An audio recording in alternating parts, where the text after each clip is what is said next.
Welcome to মনোবল global academy, the hub of scientific happiness.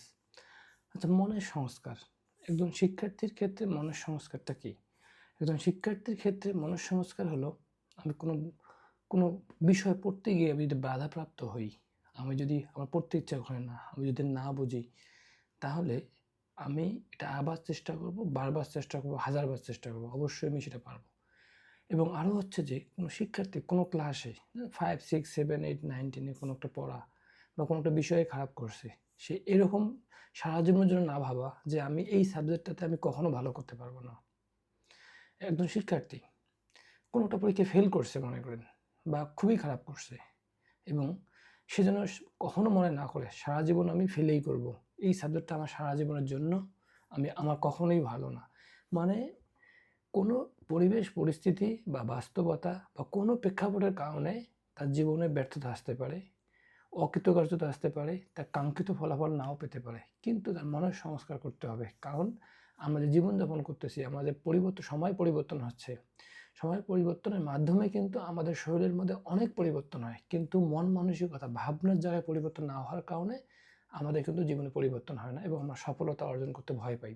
এই নিয়ে মহান বিজ্ঞানী আইনস্টাইনের একটা গল্প আছে যে উনি একটা স্কুলে একটা কলেজে গিয়েছিলেন। তো কলেজে যাওয়ার পর উনি এই কলেজের শিক্ষার্থীদেরকে উনি হচ্ছে যে, না, ওনাকে বলা হয়েছিল যে আপনি এদেরটা পরীক্ষা নেন। তো দেখা যায় উনি পরীক্ষা নিলেন এবং ২ বছর পর আবার ১ বছর পর আবার তিনি ওই কলেজে গেছেন এবং ওই শিক্ষার্থীদেরকে পরীক্ষা নেওয়ার জন্য বলে। তো ওই শিক্ষার্থীরা আগে ছিল ফার্স্ট ইয়ারে, এখন সেকেন্ড ইয়ারে উঠছে। তো ওই একই প্রশ্নের মাধ্যমে উনি আবার পরীক্ষা নিলেন। ১ বছর পর, ২ বছর পর আবার তিনি গেলেন। থার্ড টাইম উনি সেম প্রশ্নের মাধ্যমে সেম কোয়েশ্চেন নিয়ে উনি এই শিক্ষার্থীদের পরীক্ষা নিলেন। তো ওখানে শিক্ষকরা অবাক হলেন যে, "স্যার, আপনি 3 বার এদের পরীক্ষা নিলেন, একই কোয়েশ্চেন কেন?" তখন উত্তর দিয়েছিলেন যে, একই কোয়েশ্চেনের সময় পরিবর্তন হওয়ার কারণে ওদের ব্রেইনের ডেভেলপমেন্ট ম্যাচুরিটি এটাতে পরিবর্তন এসেছে। আসলে হয় কি, আমাদের মস্তিষ্কের গঠন আমরা জানি যে প্রিফ্রন্টাল কর্টেক্স, এমিগডালা, হাইপোথ্যালামাস, এই ৩ টা জিনিস আমাদের মস্তিষ্কের গঠন।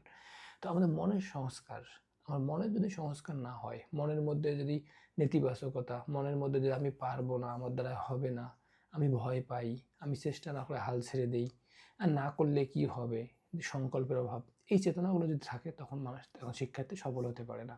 তখন শিক্ষার্থীর মনের সংস্কার খুবই দরকার। পরিবেশ পরিস্থিতি, জন্মস্থান, বাবা মা, এগুলো না।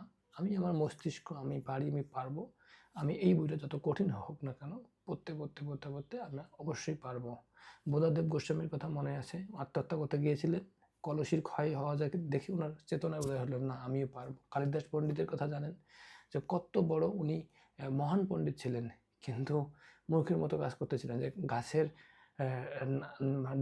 ডাগার দিকে উঠে উনি গোড়ার দিকে কাটতেন। মানে এরকম অনেক ঘটনা আমরা জানি। তো প্রচেষ্টা এবং হচ্ছে যে ভুল সংশোধনের মাধ্যমে মানুষের জীবনে পরিবর্তন হয়। শিক্ষার্থীর ক্ষেত্রে সফলতা থাকাটা অবশ্যই গুরুত্বপূর্ণ।